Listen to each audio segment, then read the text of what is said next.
Good night. Do you suffer to the devil here?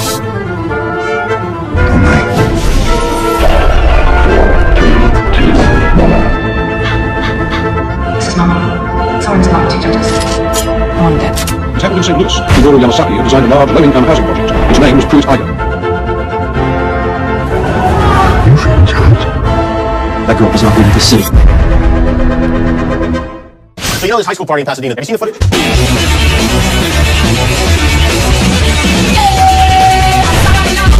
One, what, three, that.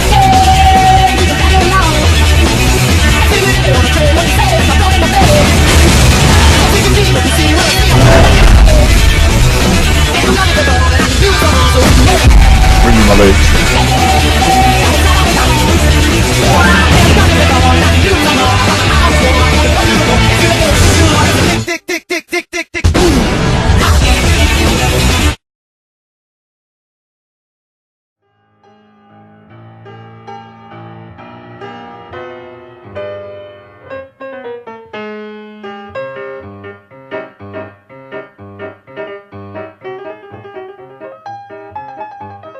Persistence of vision, the phenomenon whereby the eye remembers what it has just seen after the object has disappeared.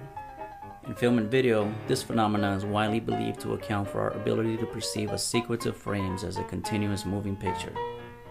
In 1500, Leonardo da Vinci gave us a full description of the camera obscura, an optical device that projects an image of its surroundings on a screen. Leonardo da Vinci was well ahead of his time. Leonardo's writings and notes long remain in manuscripts. Shortly after his death, those passages from his papers dealing with painting were combined into the Trattato della Pittura. This is where we find Da Vinci's desire for painting to be a living thing. In 1515, Da Vinci presented a drawing of a type of image projector, the magic lantern, which was later developed in the 17th century. In 1832, Joseph Plateau introduced the phenakistoscope.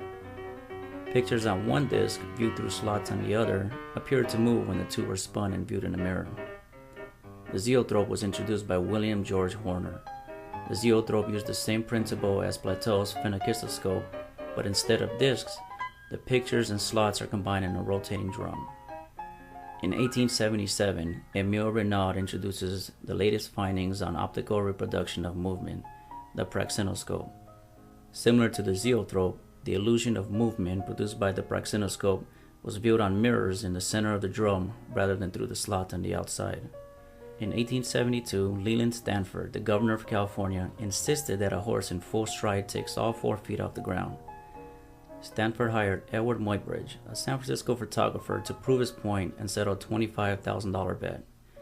After many unsuccessful experiments, Muybridge mounted a line of cameras alongside the racetrack and tripped the shutters with electromagnets as a horse and rider galloped down the racetrack and over a short hurdle.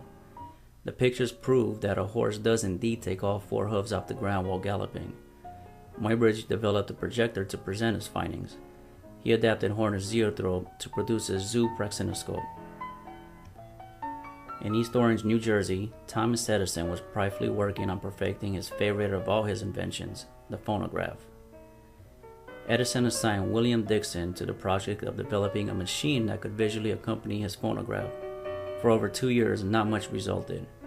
They finally designed a machine, the mutoscope, that they thought might work, but what were the pictures to be on? In 1888, George Eastman devised a flexible film base covered with photographic emulsion. This was exactly what Edison and Dixon were looking for. The result? The kinetoscope. The kinetoscope is a continuous loop of film that passed over a series of rollers and in front of a lens. But it had a flaw. It allowed only one person at a time to watch the moving images being put on display. Thomas Armand found that what the camera did to hold the film stationary while the images were being photographed could be repeated in a projection mechanism itself. In 1885 in Atlanta, Georgia, Armand made a vital connection. He demonstrated a projector that worked. The Lumiere family is the biggest manufacturer of photographic plates in Europe. A local kinetoscope exhibitor asked brothers Louis and Auguste Lumiere to make films which are cheaper than the ones sold by Edison. Louis and Auguste designed the cinematograph, a camera which serves as both a recording device and a projecting device. The cinematograph uses flexible film cut into 35mm wide strips and used an intermittent mechanism modeled on the sewing machine. The camera shot film at 16 frames per second rather than the 46 which Edison used. This became the standard film rate for nearly 25 years. The Arrival of a Train is considered by most to be the first motion picture presented to a large public audience. This cinematic experiment demonstrated Lumiere's new invention, the cinematograph, which captured a train arriving at a passenger station. The audience were startled and started to panic as the train moved towards them. So who invented film? While film itself was invented by George Eastman, the motion picture was an invention of many inventors. It was all just a matter of putting the pieces together.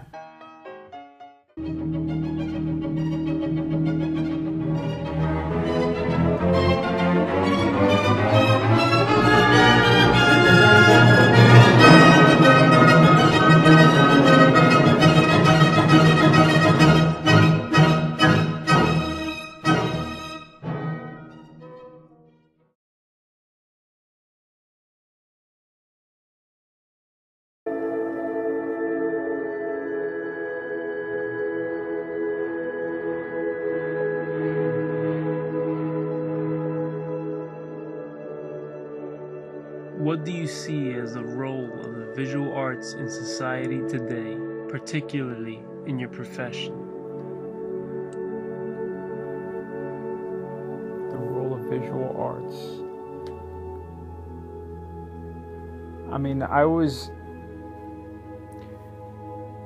we grew up in the day of movies and TV, and they play a very vital role because a lot of people think that that's what really shapes them in terms of their opinion, in terms of who they are as a person. You're not really I like to tell people they're not really defined by what they see, but it does definitely shape and mold a lot of people's opinions.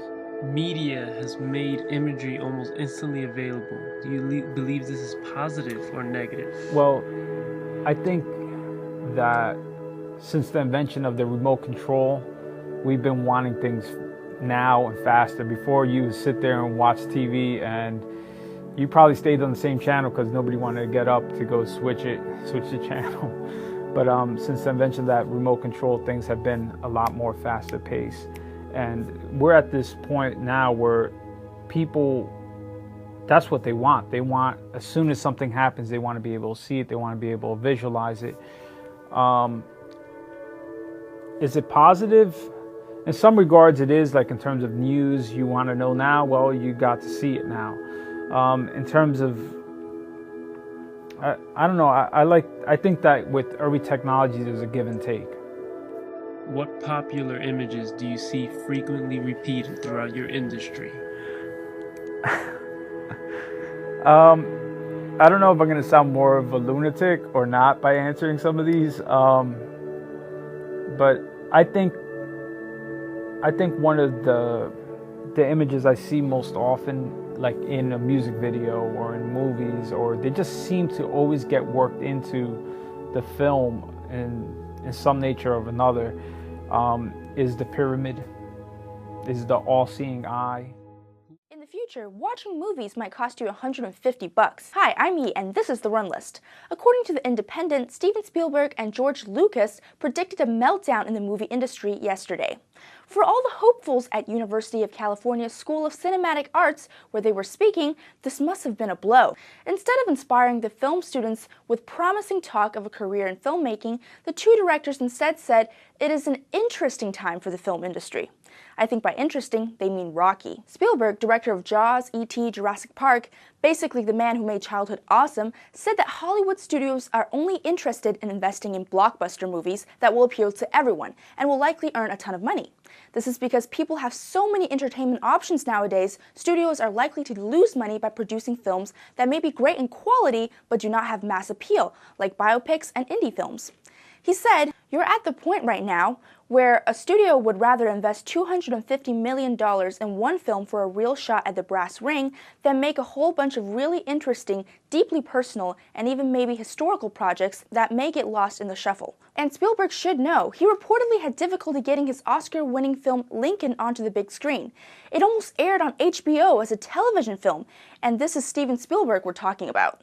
Imagine how difficult it would be for a new filmmaker fresh out of college to get studios interested in their movies. Another problem is, when a $250 million blockbuster fails, that's a big loss for the studios, and if several of these blockbusters flop, then Hollywood would be forced to change its current business model and charge more for each blockbuster, creating a gap between blockbuster pricing and other films. He says audience may end up having to pay $25 for the next superhero epic like Iron Man and only $7 to see an artsy historical film like Lincoln. Lucas, creator of Star Wars, agreed with Spielberg and said, "What you're going to end up with is fewer theaters, bigger theaters with a lot of nice things. Going to the movies is going to cost you $50, maybe $100, maybe $150. Yikes." Is it getting harder these days, though, as the film industry is changing, to make a smaller movie like this? Yes, it's very hard. I mean, the film industry now is, especially the major studios, they make three types of movies. They make big blockbuster tentpole franchise movies, usually with superheroes. They make animated films, and they make the R-rated comedies, very raunchy comedies, and that's it.